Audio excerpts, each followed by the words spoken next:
Ahora, miren, la lepra, todos sabemos, es una enfermedad, es muy antigua. Los primeros reportes datan de 2400 antes de Cristo.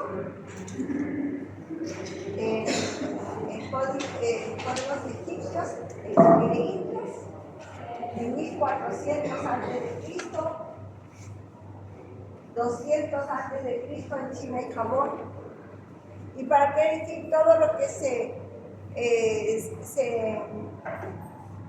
se habla en la Biblia sobre la lepra, ¿no? Es una enfermedad que es muy antigua, muy estigmatizada, y es una enfermedad que dejó de ser un problema de salud pública en el año 2000, pero seguimos teniendo casos de lepra, en Bolivia también.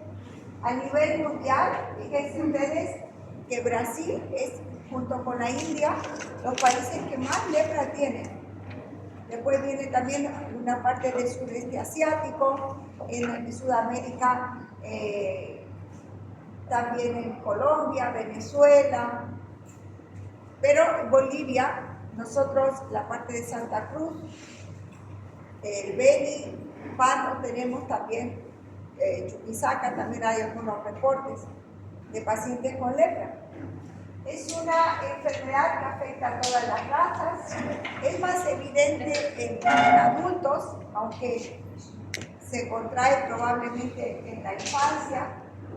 El mecanismo de transmisión sería la forma inhalatoria, aunque hay algunos autores que creen que también podría ser por vía digestiva.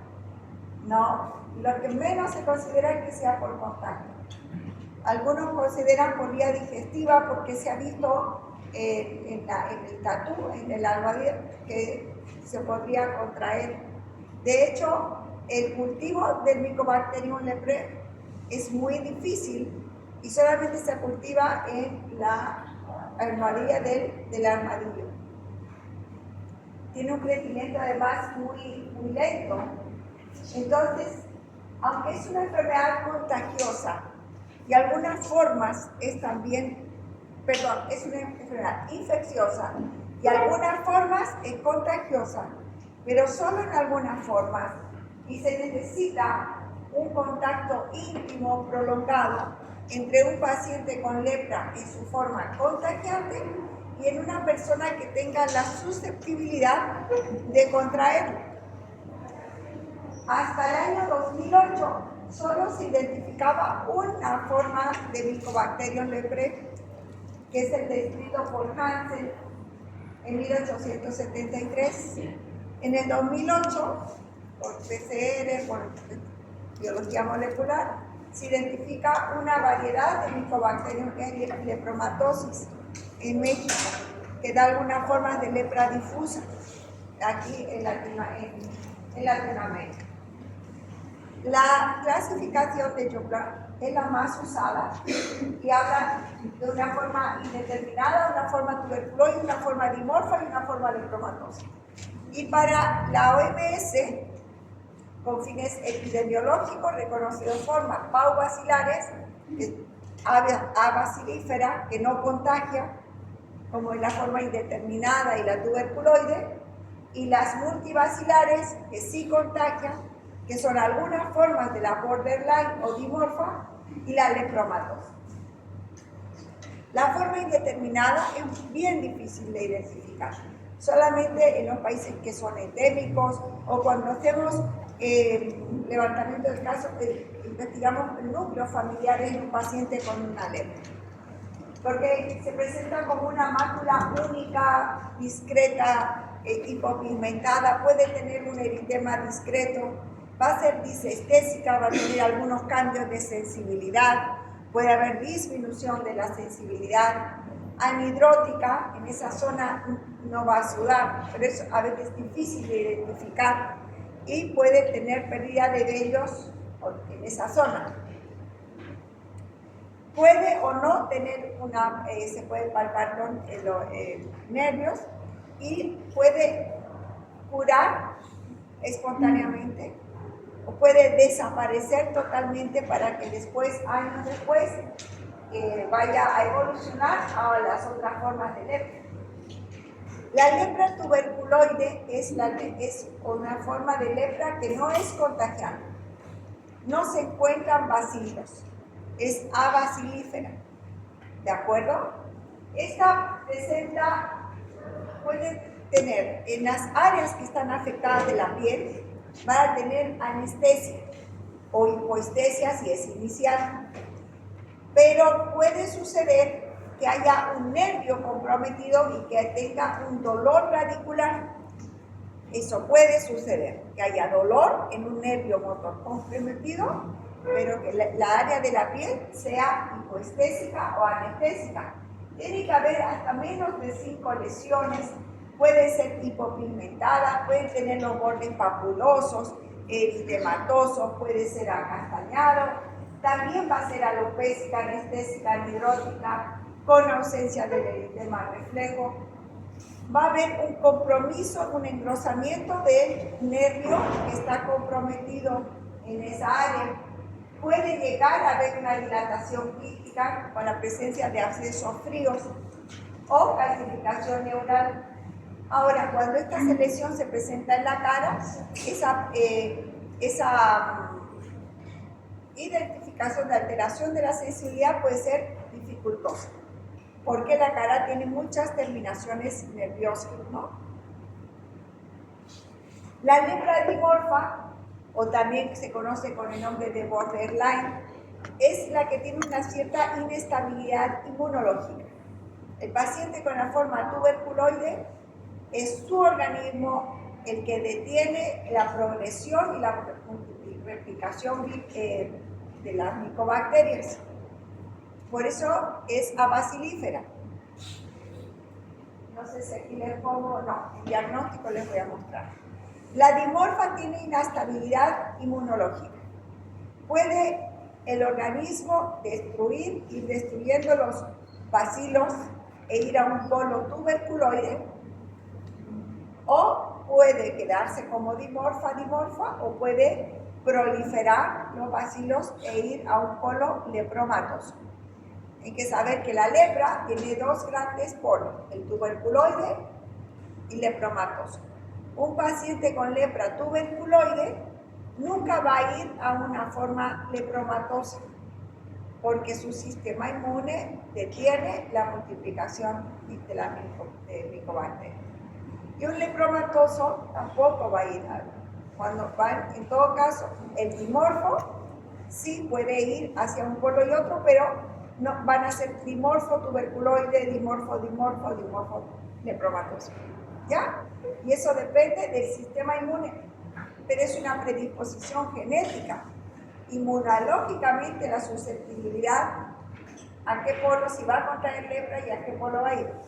No se trata de inmunodeficiencia, ¿de acuerdo? No es que los pacientes con diabetes tienen más riesgo de contraer lepra, ¿no? O no es que el paciente con VIH tiene más riesgo de contraer lepra.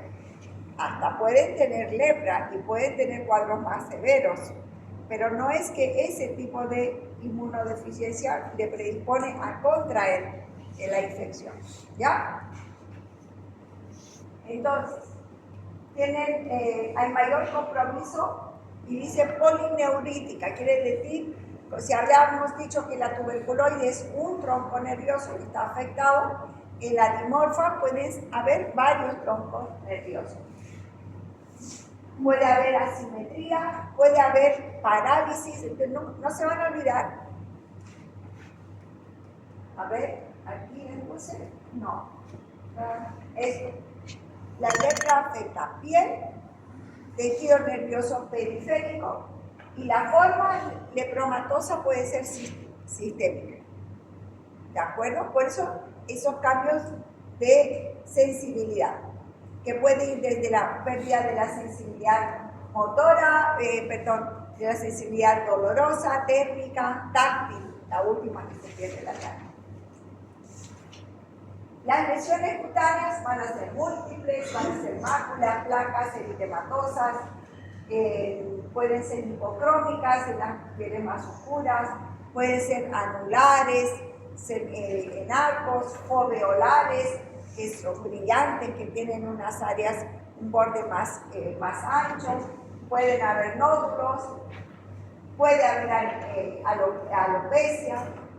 Ahora, la forma lepromatosa es la forma contagiante de la lepra, la más contagiante. Es la forma crónica, sistémica e insidiosa, porque tiene periodos que mejora un poquitito, luego empeora y va a ir. Hay compromiso del sistema nervioso periférico, retículo endotelial y óseo. Los primeros síntomas son a nivel de la mucosa nasal, con obstrucción, con rinorrea, con edema. Después, otra característica al inicio es el edema a nivel de las piernas. Lo primero que pensamos es que sea un edema cardiogénico, que sea un edema nefrogénico, pero se descarta todo eso y ese es un edema indurado, leñoso a la palpación. A nivel de cuando las etapas van avanzando, ya empieza a presentar las características típicas de la lepralepromatosa. Una de ellas es la facies leonina. Es una infiltración, una coloración eritemato-cobriza con infiltración en las regiones frontales, en las regiones malares. Va a haber una perforación y un hundimiento del tabique nasal. Se pierden los incisivos centrales. Se va a presentar una madarosis, se pierden las cejas, se pierden las pestañas, pero no se pierde el pelo en el cuero cabelludo, porque el cuero cabelludo es la zona que tiene mucha irrigación caliente y el Mycobacterium leprae tiene preferencia por las zonas frías del cuerpo. Va a comenzar a haber una fibrosis laríngea que lleva al enrojecimiento de la voz, parálisis simétrica. Primero va a haber hipoestesia y después parálisis. Y esa hipoestesia es en guante y en calcetín, porque ambas manos, ambos pies. Comienza a haber una reabsorción del sistema óseo, y cartilaginoso. Entonces, ¿qué pasa con los pies y las manos? Es que al perder la sensibilidad, los pacientes en su cotidiano se lastiman los pies, se lastiman las manos, se queman al cocinar, entonces producen unas úlceras crónicas. Eso más la reabsorción de las falanges distales van a llevar a la amputación de los dedos, de los pies, de las manos. A eso se suma la parálisis motora. Eso, en el caso de la tuberculoide, es generalmente un nervio motor. En el caso de la lepromatosa, pueden haber más compromisos motores. Puede haber, mejor dicho, compromiso ocular con iritis, uveitis, queratitis, compromiso renal con amiloidosis, glomerulonefritis y en el paciente de sexo masculino, atrofia testicular. Las lesiones cutáneas, la lepromatosa es también una gran simuladora. Máculas eritematosas, violáceas, pigmentadas, cobrizas, brillantes, mal delimitadas. Algunas pueden tener la sensibilidad conservada. Entonces no se confíen si hacen el examen neurológico de una sola lesión. Tienen que buscar en varias lesiones, especialmente en las regiones glúteas. Pueden haber áreas que no tengan compromiso de alopecia, pueden haber nódulos. Hay varios tipos de lepralepromatosa, yo les estoy mencionando solo los más característicos. Por ejemplo, lo que les decía del Mycobacterium lepromatosis, ese produce una lepra, que es una lepra difusa, atrófica, que es rara, más rara todavía.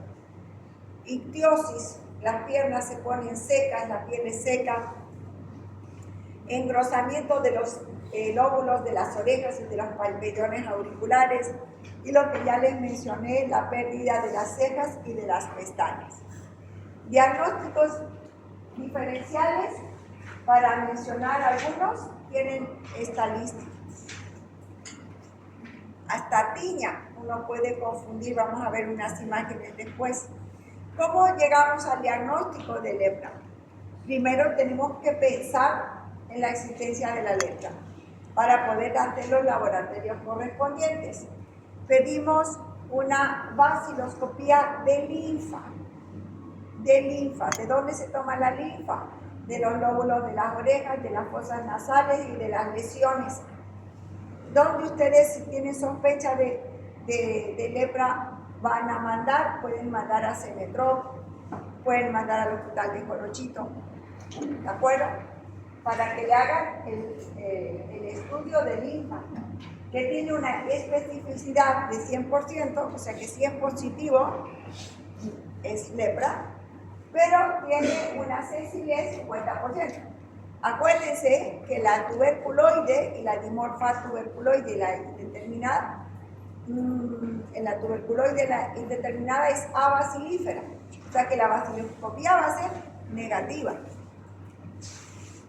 La serología, que aquí en nuestro medio no tenemos, pero se las menciono, PCR, peor, tampoco tenemos. La histología, tenemos que hacer una biopsia y va a ser el diagnóstico en todas las formas de lepra.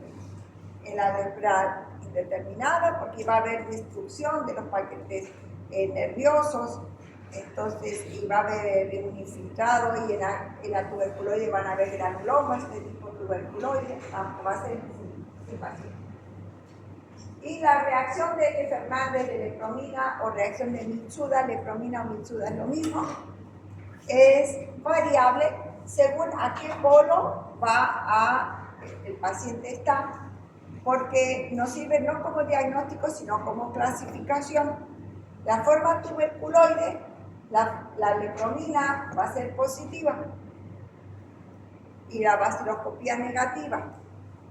¿Por qué es positiva? Porque el organismo reconoce, es una intradermoreacción, reconoce el Mycobacterium, la ácido alcohol resistente, y lo detiene, por eso es positiva y por eso la baciloscopía es negativa.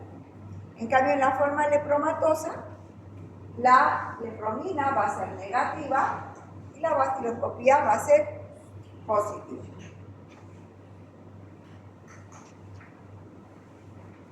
Entonces, ahí tenemos un resumen de diagnóstico. Tratamiento, igual que el de la tuberculosis, la OMS nos da apoyo, la otra parte el Estado, ¿no?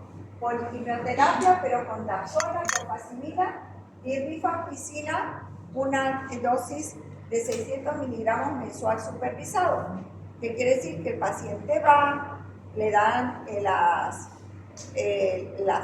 cápsulas de rifampicina, las toma en ese momento y se lleva todo su tratamiento a su casa para un mes.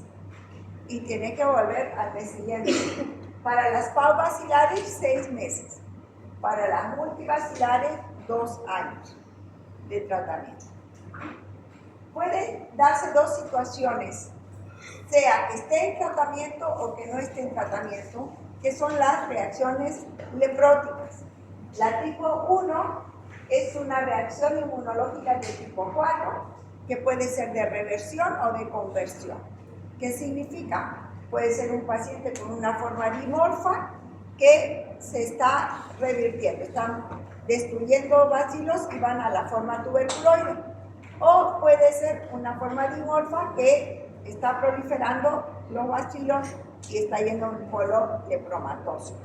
O en tratamiento puede ser lepromatoso, que con el tratamiento a la destrucción de los bacilos se está convirtiendo a bacilos, ¿no? Se están destruyendo bacilos. Se va a caracterizar por astenia, mialgia, fiebre, exacerbación de las lesiones, aparición de nuevas lesiones, tratamiento con corticosteroides. El eritema tipo 2, la reacción leprótica tipo 2, que se conoce como eritema nodoso leprótico, está producido por un mecanismo inmunológico tipo 3. Astenia, mialgia, fiebre, artralgia, náuseas y vómitos. Puede presentarse como eritema nodoso generalizado, un eritema polimorfo, un eritema necrosante, que es un tipo de vasculitis que se conoce también con el nombre de fenómeno de luz. El tratamiento de la reacción leprótica tipo 2 es con talidomida, por supuesto, excepto en pacientes que estén embarazadas, ¿no? Que no podemos dar talidomida. A veces, si es muy severo, tenemos que internar al paciente, pero no tienen que confundirse con una reacción medicamentosa, con una alergia a medicamentos. ¿Alguna pregunta de lepra? ¿No? La leishmaniasis o Spundia. La leishmaniasis tiene una distribución muy extensa a nivel mundial, pero nosotros vamos a hablar de la leishmaniasis del Nuevo Mundo específicamente porque, a diferencia de la lepra, en la leishmaniasis hay varios tipos de leishmania distribuidas en África, en Europa, en la zona del Mediterráneo, en Asia y aquí también. Nosotros lo que más tenemos es la leishmania brasiliensis, ¿de acuerdo? Esa es la que más tenemos, más inclusive que la mexicana. Predomina en las zonas tropicales y selváticas. Santa Cruz, tenemos, también hay en el Chaco, hay leishmaniasis, en Beni, Pando, norte de La Paz, el Chapare. O sea, tenemos en áreas, es una enfermedad endémica en Bolivia. La transmisión es una zoonosis, entonces el reservorio pueden ser animales domésticos o pueden ser animales silvestres. Y el vector es una forma de un mosquito o mosca, algunos del género Luxomia, que va del reservorio, que pica, que contrae la leishmania, pasa al huésped donde se va a desarrollar la enfermedad. En el vector, la leishmania está en su forma flagelada, que son los promastigotes, y ya en el huésped se encuentra como amastigote. ¿Dónde va? Primero, nosotros en Bolivia, la leishmaniasis brasiliensis, tenemos la leishmaniasis mucocutánea. Al inicio tenemos la forma cutánea. Una forma cutánea puede cicatrizar y curarse y quedarse así, o puede ir la misma leishmaniasis después por una diseminación linfática y hemática, comprometer el sistema respiratorio superior e ir a una forma mucocutánea. Entonces tenemos que saber que nuestra leishmaniasis cutánea potencialmente puede hacerse una mucocutánea, ¿de acuerdo? Aunque cicatrice espontáneamente. Aparece el lugar más habitual en áreas descubiertas. Los brazos, las piernas, la cara. Las lesiones pueden ser únicas o múltiples. Aparece como una pápula que después de 2 a 8 semanas de la picadura va a ir creciendo y formándose un nódulo que se ulcera y forma una úlcera que es característica, que es la úlcera como un volcán, como un cráter, con los bordes papulosos, elevados, infiltrados. El fondo puede ser tejido de fibrina o puede ser tejido de granulación, pero pueden haber otras formas de leishmaniasis cutánea. Puede ser una úlcera costrosa, puede ser una úlcera vegetante que está creciendo hacia afuera, puede ser un ectimatoide que parezca ectima, puede ser verrucosa, una placa de superficie hiperqueratósica irregular. Estas también son leishmaniasis cutáneas. La leishmaniasis mucocutánea se va a desarrollar entre 2 a 10 años después de haber contraído una forma cutánea. Aparecen primero los signos nasales con inflamación y ulceración. Va a haber compromiso cartilaginoso. Primero se va a destruir el tabique nasal, luego va a ir destruyendo, perforando el paladar blando y luego va a ir afectando el paladar óseo. Es característica la lesión en la nariz que hay una infiltración y hay esa destrucción del tabique que lleva a la nariz de tapir, nariz de camello o nariz de pico de loro. Compromete los labios, laringe, tráquea y causa la muerte generalmente por complicaciones respiratorias y de desnutrición. Es una enfermedad que es crónica y muy invalidante. Diagnóstico, historia epidemiológica. ¿De dónde viene el paciente? Pero tenemos uno que considerar que el paciente puede ser que viva en la zona endémica, pero también puede ser paciente que por motivos laborales hayan viajado, puede ser que por motivos recreacionales, por turismo, por ir a pescar, por ir a cazar, pueden ir a las zonas endémicas y contraer. El frotis que se va a tomar de los bordes de la úlcera, donde se van a evidenciar los amastigotes, donde pueden mandar de nuevo al centro. El cultivo que solamente, no sé si están haciendo actualmente en Cemetrope, en Cochabamba y La Paz, generalmente los cultivos de Birmania se hacen más en los centros de investigación.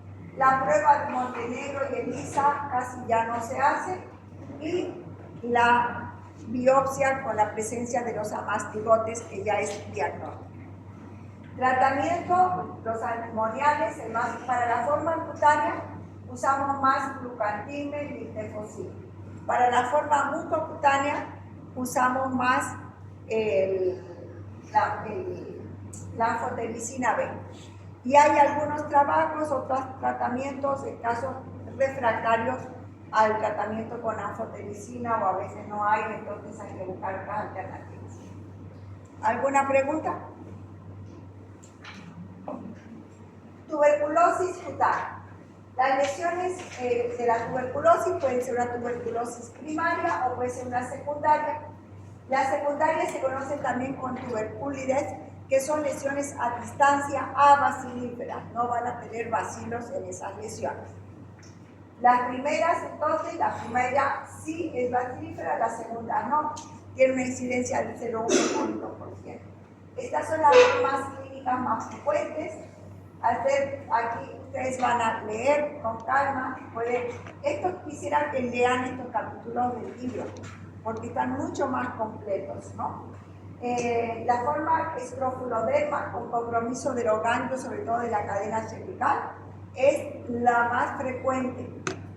Y después hay otra cosa que tomar en cuenta, la tuberculosis verrucosa, porque entra dentro del síndrome verrucoso. Hemos visto leishmaniasis verrucosa, tuberculosis verrucosa. Una cosa importante también en la tuberculosis cutánea puede ser la presencia de gomas, que son esos nódulos, son nódulos inflamatorios pero fríos, como accesos fríos que se llaman, y que se abren espontáneamente y se elimina un material necrótico purulento. Y por supuesto van a dejar cicatrices. En el lupus vulgar aparecen lesiones en la mejilla, duradas, eritematosas, difícil diagnóstico. En el chacro tuberculoso es muy raro que sea por una inoculación del bacilo directo. En la tuberculosis biliar diseminada, que no tiene un patrón clínico característico, el paciente está en muy mal estado general. Estas son las formas de tuberculides que ustedes van a leer del libro. ¿Cuál es la forma de diagnóstico de la tuberculosis cutánea? Si es una secreción, por ejemplo, de los gomas, podemos hacer baciloscopía. Si no, el estudio va a ser biopsia con la tinción de sin NERCE para bacilo ácido alcohol resistente. Tratamiento: isoniazida, rifampicina, etambutol y piracinamida. Lo mismo del mismo esquema que la tuberculosis pulmonar. ¿Alguna pregunta?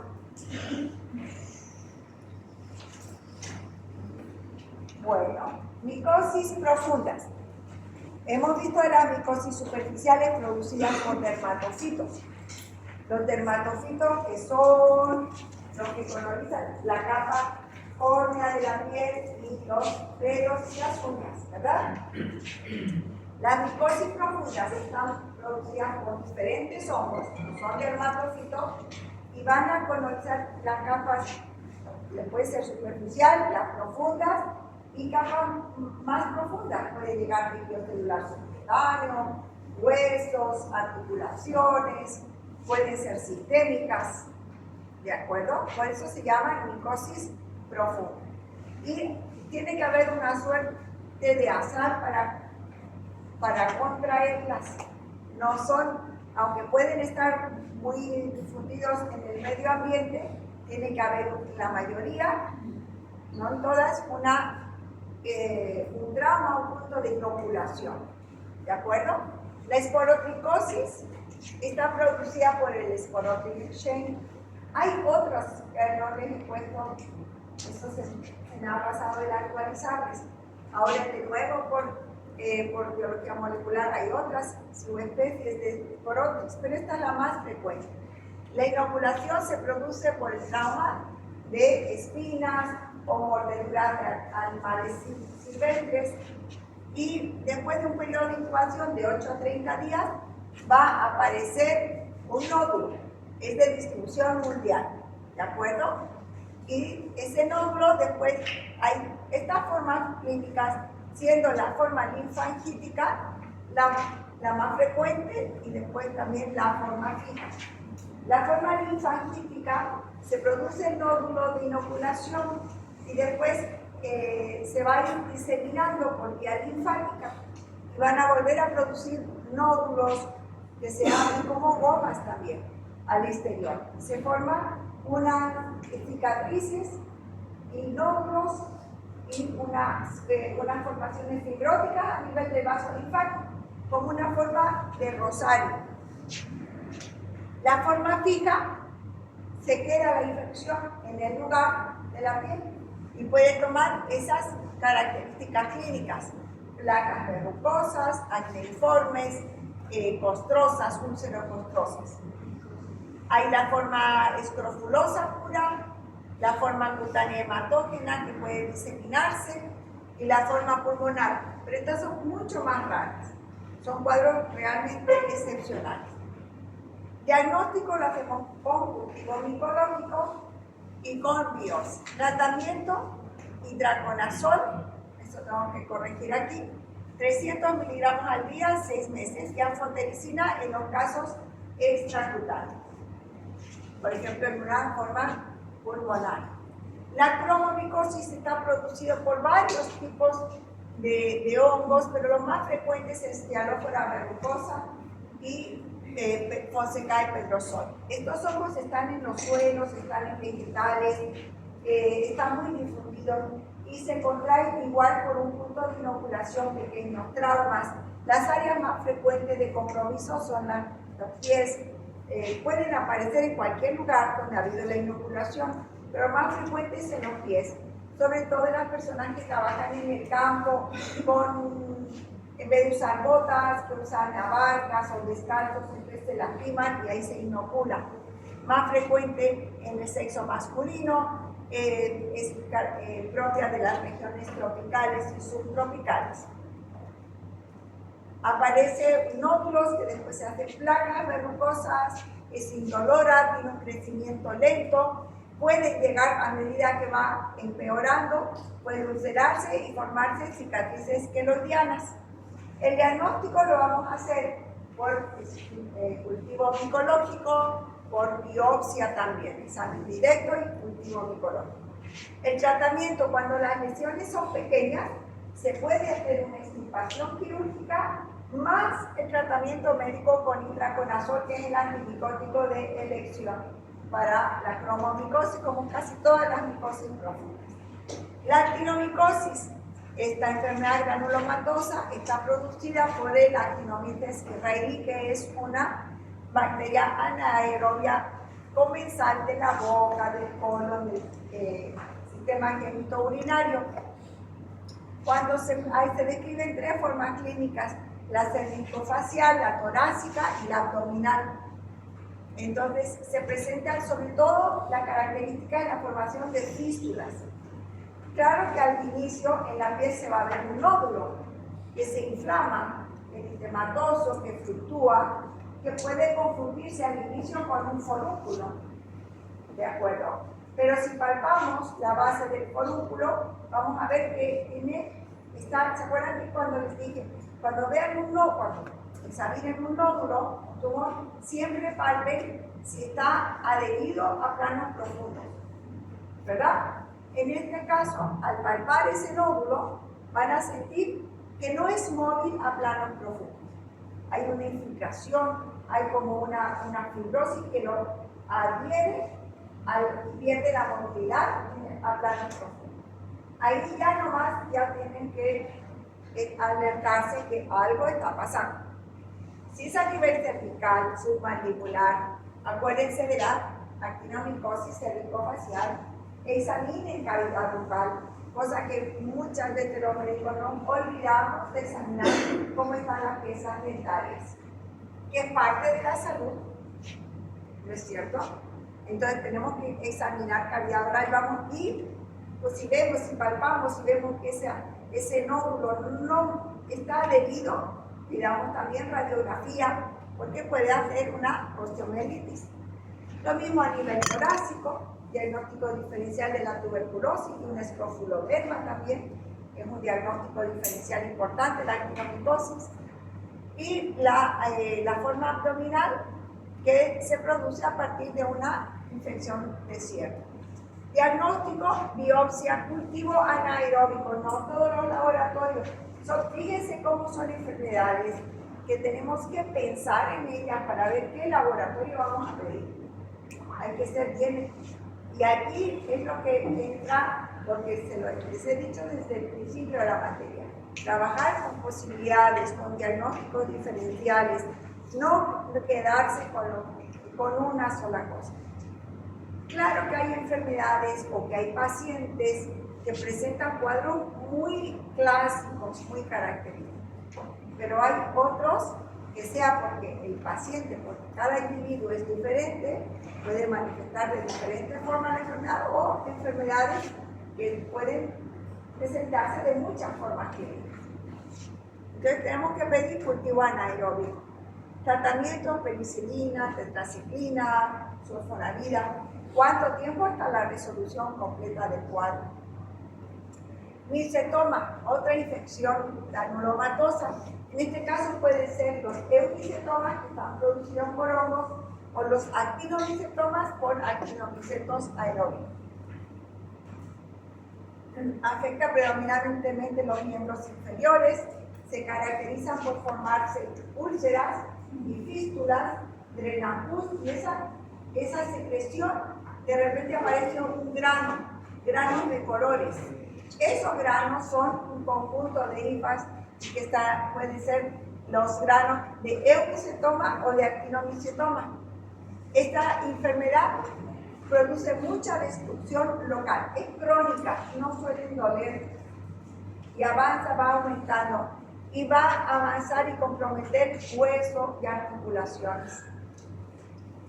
Diagnóstico, biopsia, cultivo bacteriano, cultivo micológico, pero tiene que ser de esos granos. Si ustedes le hacen un micológico por encima, va a dar negativo. Tienen que esperar a que fistulice, que salga el material y que salga el grano. O hacer una biopsia bien profunda. Bien profunda. Tratamiento del eumicetoma, o sea que es por hongos verdaderos.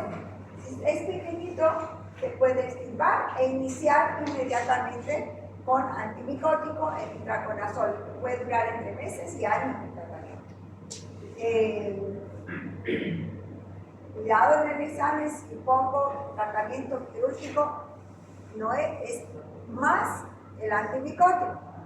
No es solamente tratamiento quirúrgico y solo es una opción cuando son lesiones pequeñas. ¿De acuerdo? Y el tratamiento quirúrgico está contraindicado en los actinomicetomas porque favorece su diseminación. Y en este caso, de los actinomycetomas, el tratamiento va a ser con dapsona y clotrimazol.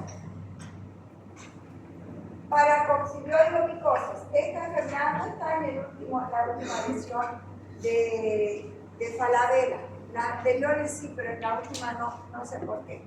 Hay una blastomicosis americana que nosotros no vamos a ver, solamente vamos a ver la paracoccidioidomicosis o blastomicosis sudamericana. Aquí la vía de contraer la enfermedad sería la inhalatoria. Se ha reportado en toda Centroamérica y Sudamérica, excepto en Chile, compromete mucosas, piel, ganglios linfáticos, pulmones. Es una enfermedad sistémica. Inicia con lesiones úlceras granulomatosas en la cavidad oral y en un 80% los pacientes van a tener compromiso pulmonar.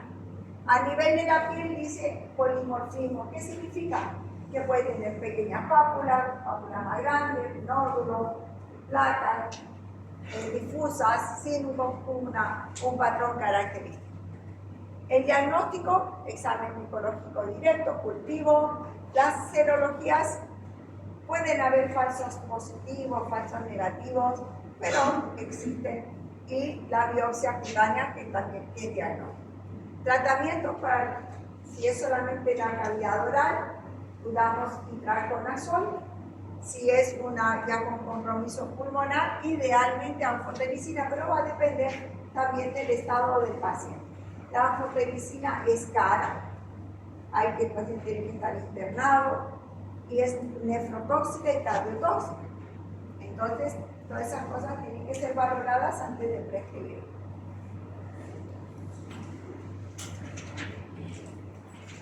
Sífilis. También es una enfermedad, una gran simuladora, ¿no es cierto? Seguimos teniendo sífilis. De hecho, se sigue pidiendo para los dermatólogos pedir un BDDL, es como pedir un hemograma. Lo hacemos de rutina, ¿de acuerdo? Ustedes saben que parte del prenatal sigue siendo, como parte del viaje, en la solicitud de BDDL. O sea que sigue habiendo sífilis, ¿de acuerdo? La forma, ustedes saben, producida por el treponema pálido, una actividad por contagio sexual, transfusional o transplacentaria. La forma congénita, está la precoz, la congénita reciente, la congénita tardía. Va a depender de qué momento de la gestación lo contrae la mamá. Si es en el primer trimestre, en el segundo trimestre, en el tercer trimestre. De eso va a depender si es precoz y reciente. Y cuando es precoz, en el primer trimestre generalmente produce aborto, ¿no? O si ya la tenía la sífilis cuando se embaraza, generalmente va a llevar al aborto. Hay que hacer mención también como el compromiso de la piel, las lesiones, pero como va a haber compromiso sistémico también y neurológico y de órganos también, de huesos, ¿no? y de articulaciones. La sífilis primaria aparece, lo más característico es una úlcera. En las pacientes de sexo masculino es más evidente. En las pacientes de sexo femenino puede pasar desapercibida si está a nivel interno, ¿no es cierto? En el punto de inoculación. Generalmente va a tener una adenomegalia satélite, tanto en el varón como en la mujer. Puede haber un chancro sifilítico en otra parte que no sea genital, si el contacto ha sido en ese lugar. Va a cicatrizar entre 2 a 6 semanas después de haberla contraído con tratamiento. Y eso es importante saber porque sí, tuve una herida, pero a veces no se dan cuenta, como les digo, sobre todo en los pacientes de sexo femenino, ¿no? Pueden haber contraído sífilis y no haberse dado cuenta. Y puede ser que en el caso del paciente de sexo masculino,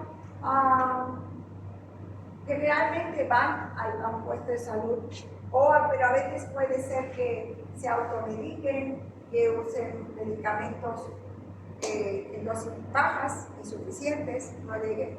Entonces, hay que tener en cuenta que es posible que el paciente pase el contacto, que no sepa cuándo tuvo sífilis primaria.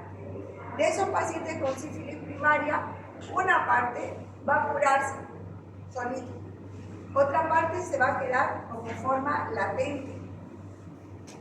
Va a ser seropositivo, asintomático, eso es contagiante, y una otra parte va a ir a la forma terciaria, ¿de acuerdo? Entonces, estos asintomáticos seronegativos se han curado. Asintomáticos seropositivos, latentes, que pueden contagiar. O pueden ir a la forma terciaria. Y la forma terciaria puede ser que afecte a la piel, puede ser que afecte tejido óseo, neurológico, cardiovascular. Miren aquí lo que se menciona a nivel de una sífilis cardiovascular. Los cuadros pueden presentarse hasta 30 años después de haber contraído una sífilis primaria. ¿De acuerdo? Lo mismo con la neurosífilis. Pueden haber cuadros más agudos, que es aguda, pero pueden haber cuadros crónicos. ¿De acuerdo? La recomendación paciente con que se detecta sífilis, que se calcula que tiene más de un año de evolución, hacer una serología del líquido cefalorraquídeo. ¿Por qué? Por las dosis.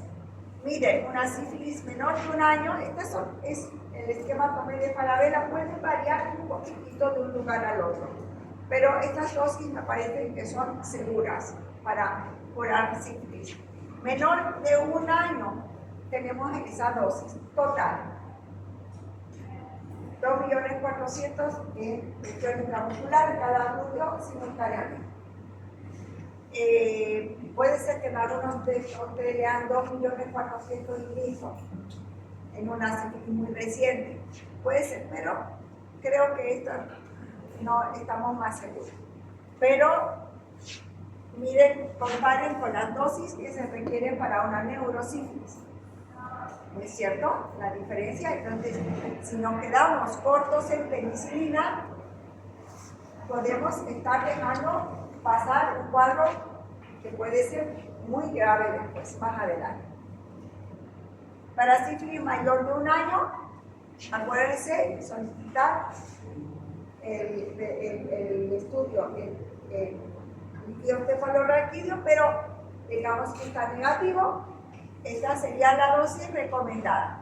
La primera dosis, 4.800.000. Recordemos, recuerdo que la penicilina química viene de 2.400.000. Entonces, región glútea, porque es intramuscular profunda, región derecha, izquierda, 2.400.000. Repetir 2.400.000 en una semana, repetir en una semana. Porque los niveles séricos son importantes, mantener para la destrucción de los bacilos. Puede suceder esta situación durante el tratamiento para sífilis, la reacción de Faraday-Hellman, que es una reacción inmunológica por destrucción masiva de los bacilos, que no debe confundirse con una reacción alérgica a la penicilina. Diagnóstico de sífilis. En una úlcera que tiene menos de 2 semanas, podemos pedir un campo oscuro, pero solo algunos laboratorios tienen microscopio para hacer un campo oscuro. Y no nos sirve para úlceras de la cavidad oral, porque tenemos treponemas que son saprófitos que no son pálidos. Una sospecha de sífilis. Después de la segunda semana, un PDL. ¿De acuerdo? Un PDL negativo, pero que seguimos pensando que puede ser sífilis, confirmamos con FTABs. O un PDL positivo, y tenemos dudas que también puede darse PDL falsos positivos, confirmamos con FTABs, que son pruebas treponémicas. Y ahora vamos a ver algunas imágenes Yo sé que tienen impreso del Atlas. Estos son más de pacientes, son otras fotos.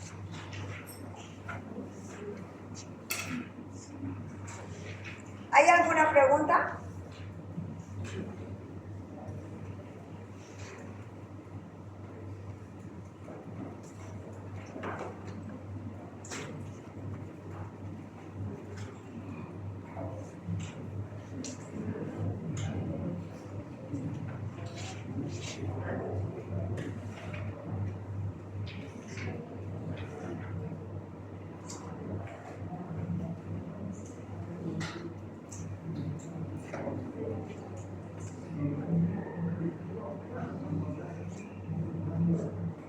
¿Quiere?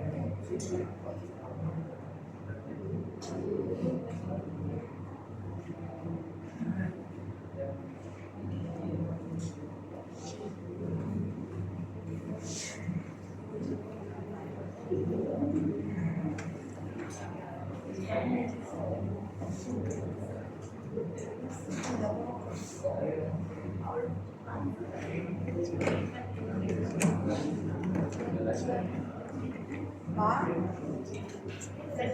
Creo que es el cable, doctora.